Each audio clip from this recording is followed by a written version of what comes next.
Voltamos com Cidadania em Debate aqui pela FURB TV e no programa de hoje estamos falando sobre mobilidade urbana e o uso da bicicleta como veículo de transporte.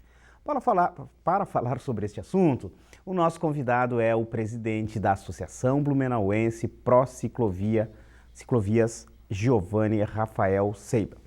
Giovanni, quando você sai de casa com muita pressa e precisa chegar num determinado lugar, quais são os obstáculos que você enfrenta nas ruas de Blumenau? Então, geralmente assim, quando é uso compartilhado, a dificuldade assim, por exemplo, em horário de pico, Rua 7 de Setembro, um exemplo, né? Na hora que eu volto, o número de pedestres muito grande em cima do passeio compartilhado, né? Que é naquele momento que você tem a calçada e a área destinada para bicicleta. Então essa é uma dificuldade. Daí você olha a Rua 7 com 4 faixas, né? Então, será que a gente não poderia ter direito a uma também, né? Para conseguir fluir? Então, ali é um momento que se você tem algum tipo de pressa, vai ficar impedido. Então, às vezes dá até para fazer um teste, assim, você passar na Rua 7 numa pista e de repente fazer o trajeto em cima da calçada. Então você tem que subir e descer meio fio com 90 graus, né, que não tem rampa de acesso. Às vezes você tem poste no meio do caminho, isso impede um pouco o deslocamento e quando você precisa estar com pressa, né? Às vezes no trânsito, o trânsito realmente todo parado, né? Então eu evito de usar as faixas exclusivas de ônibus e, por exemplo, na Martin Luther, quando eu volto, então se o trânsito está parado, eu fico parado junto também, porque em cima da calçada é bem estreito, né? Então eu também, calçada é para pedestre, eu prefiro, então se não tem uso compartilhado, não tem uma ciclovia ou ciclofaixa, eu uso a pista como rege o artigo 58 do Código de Trânsito. Mas daí você fica preso no trânsito também, né? Então, essas são as dificuldades que são apresentadas. Diferente se você tivesse uma ciclovia, né? Alguma coisa não fragmentada como nós temos, né? Então, interligadas facilitaria bastante o deslocamento. E você tem dificuldade maior com os motoristas de carro de passeio ou você tem dificuldade maior com os veículos grandes, como ônibus, caminhões? Com quem que você tem dificuldade maior? Geralmente assim, por passar mais por mim, os veículos, os carros de passeios, né? Então assim, eu tomo muita fina, né? Então eles passam muito próximo e uma velocidade bastante elevada, né? Isso é bastante perigoso. A gente até comenta assim, porque ao ultrapassar no ciclista você tem que deixar 1,5 m, né? Mas se não conseguir deixar 1,5 m, passe devagar pelo menos, né? Então é questão de 2, 3 segundos que ele vai diminuir a velocidade do automóvel que não teria esse problema. Com o ônibus, recentemente eu tive um problema, né? Então, em menos de um mês eu tive 2 problemas, sendo que um deles o cara olhou para mim, apontou para a pista e bateu no peito, né? Querendo dizer, esse lugar aqui é meu, sendo que na verdade não é, né? Eu também tenho direito ao uso o ciclista também tem direito ao uso da via. Só que não dá para generalizar assim, né? São todos, né? É comum alguns diminuírem a velocidade, respeitarem, mas é bastante comum também eles não fazerem isso. Na escola que eu trabalho lá na Henrique Alford, lá no Progresso, eu passo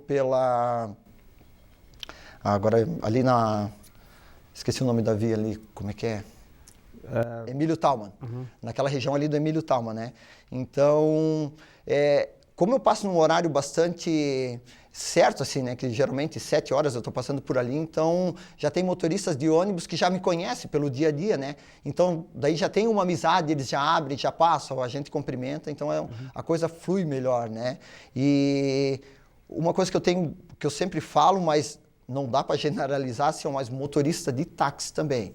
Tem bastante problema com isso, né? Velocidade elevada e muita fina. Eu não sei se no dia a dia que eles estão aí, parece que eles conhecem muito das vias de Blumenau, né? Mas tem um grupo assim que já tive bastante problema com eles. É claro que não são todos, né? Mas já foi conversado até dentro de uma reunião da frente parlamentar, eles têm capacitações para isso também, mas acontece com todos, né? Com motorizados, com táxi, com ônibus, né? E até com pedestre, às vezes acontece também, você está com um semáforo verde, vem com a bicicleta, eles atravessam na frente com o semáforo fechado e tudo mais, mas a gente sabe, né? O maior protege o menor, mas é bem comum acontecer com todos os modais. Olha só, a gente está falando aqui do uso da bicicleta, você usa a sua bicicleta para o trabalho, E a gente estava falando da questão climática de Blumenau. E também deu para perceber que você já tem um conhecimento para o uso da sua bicicleta, o conhecimento do trânsito, dessas regras, dessas normas, enfim. Bom, vamos começar aqui pela seguinte questão. Quando você sai de casa e está chovendo, como você se prepara para chegar até a escola e não molhar os seus livros? Na minha bicicleta eu coloquei aquele baú de moto, né? Aquela caixa, eu tenho ela atrás e eu até brinco, eu entendo a relação de uma mulher com a bolsa. Toda mulher sempre vive com uma bolsa, né? E tudo mais. E eu botei aquele baú na minha bicicleta e pensei assim, ó, vou utilizar só no dia que eu vou trabalhar, depois eu tiro, nunca mais saiu daquilo ali, né? Então você abre aquele baú, bota tudo ali dentro, então fecha ele, então ele é protegido da chuva. Essa é uma das soluções que eu consegui pro meu dia a dia, né?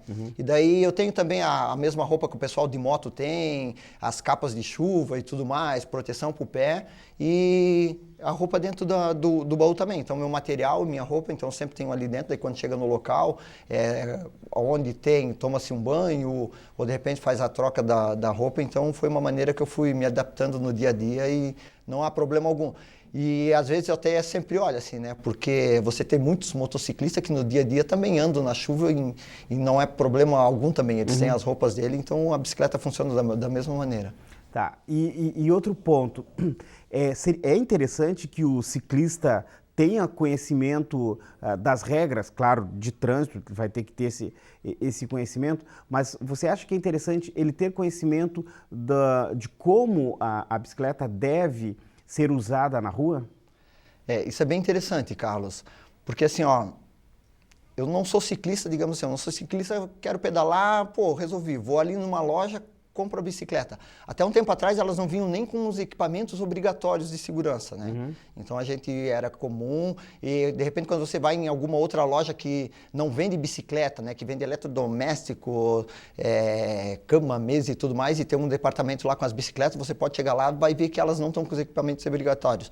Você vai lá, compra a sua bicicleta, monta nela, pega o trânsito. Já está inserido no trânsito. Então quando é que essa pessoa teve alguma formação voltada a como é que a bicicleta se comporta no trânsito? Não tem, é bem comum. Recentemente teve uma pesquisa no bicicletário em São Paulo, 50% dos ciclistas não possuíam a CNH. Ou seja, eles não passaram por uma capacitação de habilitação, de regras de trânsito para o automóvel, que até quando você faz uma autoescola não aborda tanto a bicicleta, né? Mas eles não tinham esse conhecimento. Então, você pode pegar a bicicleta e ninguém vai te instruir como é que você anda com a bicicleta, né? Então, por isso é importante um trabalho do Departamento de Trânsito, do próprio Poder Público, de está começando a divulgar, a fazer campanhas voltadas para isso, né? De explicar que o ciclista, quando não tem uma ciclovia, uma ciclofaixa, um uso compartilhado, se na via não tem nenhum local adequado para ele, ele pode usar a pista no sentido dos veículos, não na contramão, é um direito dele. Isso é importante também para os motoristas também saberem disso, né? Que muitas vezes passam por mim, vai para cima da calçada. Não é meu lugar em cima da calçada. Se não tem um local para mim, o meu lugar é em cima da via, né? Então essas informações o ciclista não tem, né? Então você pode comprar uma bicicleta, está inserido no trânsito e de repente você achar que a bicicleta não precisa parar no semáforo. Ninguém te ensinou a isso, né? Então são questões que deveriam ser melhores trabalhadas, né? E para muitos, até quando começa a botar muitas regras dessa bicicleta, começa a falar, perde o sentido romântico da bicicleta, né? Então a gente está inserido dentro do sistema de trânsito com direitos e deveres também, né? Então tem vários artigos que definem, que colocam a bicicleta dentro do Código de Trânsito.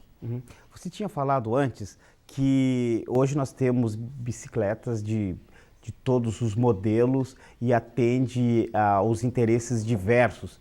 E, claro, preços também, né? A sua bicicleta, como é que era? Bom, a minha bicicleta, eu vou citar o Vilberto Boas, né? O nosso guru da bicicleta aqui que nos deixou recentemente e faz uma falta incrível. Ele sempre dizia assim, né? Giovanni, tu tem que mudar essa tua bicicleta, né? Então a minha bicicleta é uma mountain bike normal, com 21 marchas, mas bem simples, nem freio a disco tem, é freio V-brake e tudo mais, mas ela me comporta para que eu preciso, né? Eu consigo me deslocar em todos os locais que eu faço com ela. É uma manutenção bastante baixa, ela é toda descascada e cheia de adesivo, então, né? Então, eu acho que ela nem desperta muito interesse nas pessoas, mas a gente sabe que aqui em Blumenau tem bicicletas aí que giram em torno no mínimo aí de R$2.000, R$2.500, se tu quiser comprar uma bicicleta, é um preço mínimo boa, né? Você consegue chegar a isso. A minha é bem mais simples, né? Mas é uma mountain bike, é importante ter freios bons, né? Então você bota uma qualidade, por mais que seja um V-brake, coloque com uma qualidade boa, que é importante, né? Os equipamentos obrigatórios nela e o meu baú inseparável, né? Bom, você é um ciclista, anda pela cidade, trabalha, faz as suas atividades. Provavelmente você deve saber qual é o preço da gasolina. É. Eu, apesar de ter o automóvel, quem usa é minha mulher, eu não abasteço. Então, eu acredito que seja para cima de 3, E daí eu sei que tem uma briga muito grande de aumentar a gasolina, né? Tem aquela, né? Sabia não, né? Aquela brincadeira, mas desconheço isso, né? Eu sei que a minha mulher passa por isso, mas é uma responsabilidade dela botar o combustível no automóvel, né? Então, preço de combustível e engarrafamento são coisas que há muito tempo eu não convivo mais, né? Porque em horário de pico, no horário que o trânsito é bem pesado, eu estou em cima da bicicleta. Bom, para quem está começando a pedalar e utilizando a bicicleta como transporte coletivo, qual é uma dica fundamental que você deixa? Eu acho assim, para quem não tem nenhuma experiência de bicicleta, né? Então, às vezes acontece muito assim, eu gostaria de bicicleta da minha casa até no trabalho, mas eu não sei como é que vai ser. É interessante começar nos finais de semana, assim, pedalar, né? Então, assim, no domingo, geralmente, às vezes tem muitos passeios ciclísticos, você está procurando uma rota alternativa, começar a descobrir a bicicleta, assim, não tão diretamente com esse trânsito caótico, maluco, rápido que a gente tem no dia a dia, né? Então, começar pedalando aos poucos, né? Foi como eu comecei, eu ia da minha casa, que era na Itopava Norte, até aqui na FURB, então um trajeto bem curto, e eu comecei a fazer ele primeiro final de semana, né? Eu pegava quando estava o trânsito tranquilo, quanto tempo eu vou gastar, como é que é, por onde eu tenho que passar, e aos poucos você vai começando a conhecer. Então, hoje em dia, via rede social, tem muita informação passada sobre a bicicleta. Uma dica também, de repente, se quiser fazer parte da ABC Ciclovias, nós temos reuniões toda terceira, quarta-feira do mês, aqui no Galpão de Arquitetura da FURB, então é um local onde a gente sempre está falando de bicicleta, tem um grupo bastante grande que podemos ajudar e tirar as dúvidas. Nas redes sociais também tem muitos grupos que também auxiliam, mas começar no final de semana, em rotas menores, procurar vias que não estão tão congestionadas, vias alternativas, equipamentos obrigatórios, então bem importante, né? A sinalização dianteira noturna, né? Aquelas só as refletivas, retrovisor. O capacete não é obrigatório, tá? Mas é importante, né? Então, se quiser colocar um capacete, acho que vale essas dicas também. E começando aos poucos, pedalar, vai aumentando. Pedalar, sem dúvida. Então tá. Giovanni, obrigado por estar aqui, passar essas dicas, passar essas informações. Valeu, eu que agradeço a oportunidade e fico à disposição sempre que precisar. Beleza. Chegamos ao final de mais um Cidadania em Debate, um programa do Sindicato dos Servidores Públicos do Ensino Superior de Blumenau. Quero agradecer mais uma vez a presença de Giovanni Rafael Seibel, que falou sobre mobilidade urbana e o uso da bicicleta como veículo de transporte.